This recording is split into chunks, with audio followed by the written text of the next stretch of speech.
Happy March! No more getting out, okay? No, and eating all of my lovely plants.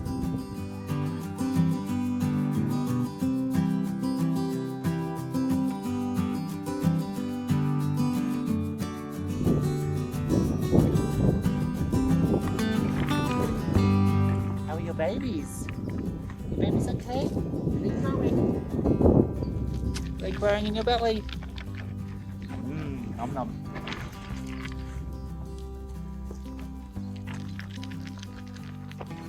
Lovely. Is that yum? No, missed one.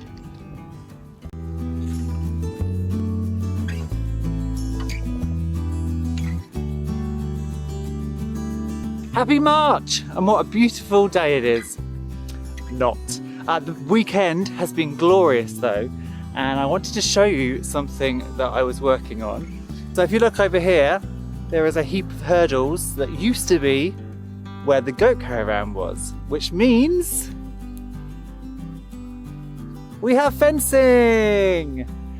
It is not the best fencing in the world because there have been a number of issues that have gone on with this fencing.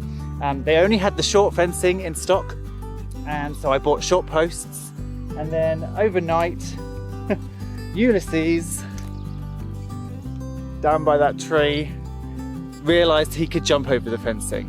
So this morning I've had to come in and use tall offcuts to double the fencing height, but the posts aren't tall enough. So it really is a bodge job, but it will keep them in, and that's the main thing. And the problem with Ulysses getting out is really for his own welfare. Firstly, if he got out, he's mostly contained within the farm, but there are a few escape routes, places he could fall into the pit or get into the driveway and then into the road, or my neighbours, which wouldn't be good. The other thing is, with stock fencing, there's pros and cons. So obviously with hurdles are solid, and so they offer that kind of springboard to get out and over, but they don't allow goats to kind of really get their heads stuck in things because they're solid. Stock fencing can be an issue with horned animals. They stick their heads through and they get their horns stuck. The main thing I was worried with Ulysses about with the lower fencing was that he would try and jump over, he would get his leg caught and he would break his leg. And that has happened to me in my working career in the past, where a goat has attempted to jump over stock fencing, got their leg caught and basically snapped it in half and had to be put down. So I didn't have any time, so I've had to actually layer the higher stock fencing on top of the lower stock fencing. So it looks a mess.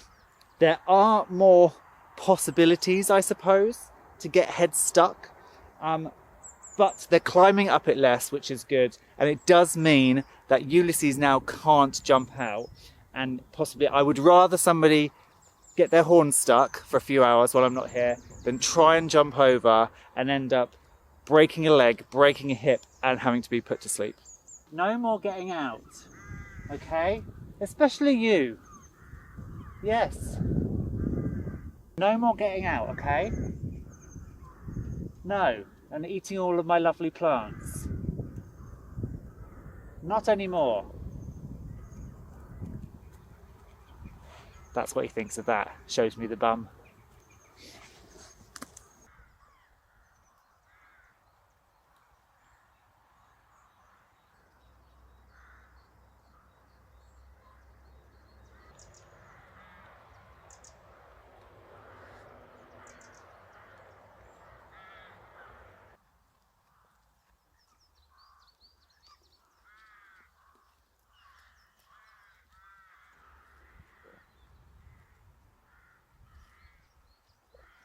And now that they're contained, it means I can plant up here. So I'm going to walk through something. And then if you remember, way back when, this time last year, I planted some willow to make a willow dome, probably here. And it was last spring, this time last year, we had a big drought and it all died. And I was a bit annoyed, but you know, hindsight is a very good thing, because in cutting back the brambles and the undergrowth here, there's a bloody great heap. So it would have been pointless having a willow dome here with a walkthrough because there's a heap.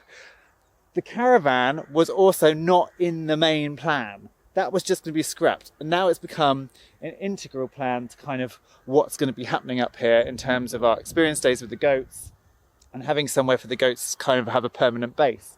So I've redone the willow dome. And you can't really see it because it's just willow whips, but it's here. So the entrance, so the white posts are the buddleia hedge, which will run along here. The entrance to the willow dome is here.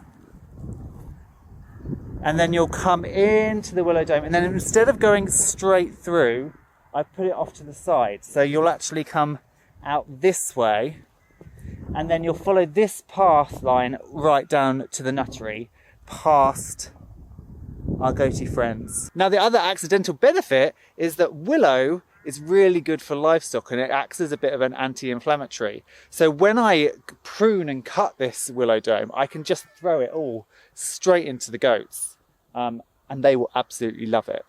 So with the willow dome, willow is amazing because it's one of the only plants you can literally just take a cutting from, shove it in the ground, and most of the time roots will grow. I am watering these every day just to keep them moist because this area at the top of the pit is really well draining, so I don't want to shove these in and then they don't get any roots on them. I've measured the circle by just taking a midpoint and I did 5 foot each way, so it's got a 10 foot diameter, and then just creating a circle. So I started with the crosses, 2 either side and 2 at the front, and then I just moved around and now we've got this circle. And then the aim will be, as these get taller, we will bend them over so that they all join up in a dome on the top. At the bottom, as buds come out, we'll let them grow and then we'll cut them back, and that will force more buds, and then we'll tie them off going around to create the walls of the dome. Now you know me, even though this is a farm, I can't help but let the gardener part of me come out and want to prettify everything up. So we've already put in loads of tulips along here, and as I said, where these white poles are, that's going to be where my buddleia plants go. So we'll have a buddleia hedge with tulips in front. Now I've also got some of these, and these are hollyhocks. This is their second year, so hollyhocks flower in their second year. I've got 1, 2, 3, 4, 5. I've got 8 hollyhocks. They are magnificent plants. They have these quite low level leaves, but then these spires of flower that the insects and bugs just love. And they can grow up to sort of 5, 6, 7 foot tall. They also seed relatively easily. So I think if we put just those 8 along here, by next year we'll get loads more coming up. There's also some natural teasels in here which I want to allow to come up as well. And I just think this area will be really pretty, especially when these hollyhocks start to flower. I have some other plants as well that I eventually want to put in here, some herbs, some sort of native natural looking roses, and also some geums. But the geums in particular got a little bit nibbled by something earlier this year, so I want to see if they recover before I put them out to fend for themselves. If not, I will buy some more because I do adore little geum plants, and I think in kind of an ornamental but natural setting they will look wonderful. Now I know what you might be thinking, but Jeff, you haven't dug over that ground. And you're right, because I can't be bothered. It would be so much effort to dig it over and dig all the weeds out and then to keep it weed free. So what I'm going to be doing instead is just ongoing strimming and maintenance. If you look at this ground, you can see there's quite a lot of weeds in it already. There are some stinging nettles, there are some bramble canes coming up, and they will be a pain on the ongoing season. But I can keep strimming them down. The reason I don't want to completely just obliterate this area is because there are some nice natural things. So there's a beautiful clump of comfrey here, which will look lovely. This is a teasel, which again will look really, really nice. Here is some wild carrot.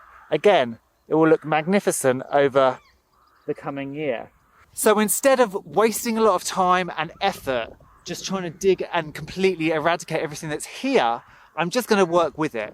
And I've forgotten where I've put the tulips. So I can't strim until the tulips start coming up because I don't want to strim them off. But then as the season progresses, where there are big patches of nettles and things, I can just go in and strim them down. And I can pull out brambles where necessary. And the plants that I want to leave, I can leave.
Well, I know for now it doesn't really make much of an impact. They kind of disappear into the landscape. But come the summer, as long as those wretched goats don't get out, or the deer come up here and nibble them all, but as long as that doesn't happen and we can protect some of them, they should look pretty darn magnificent.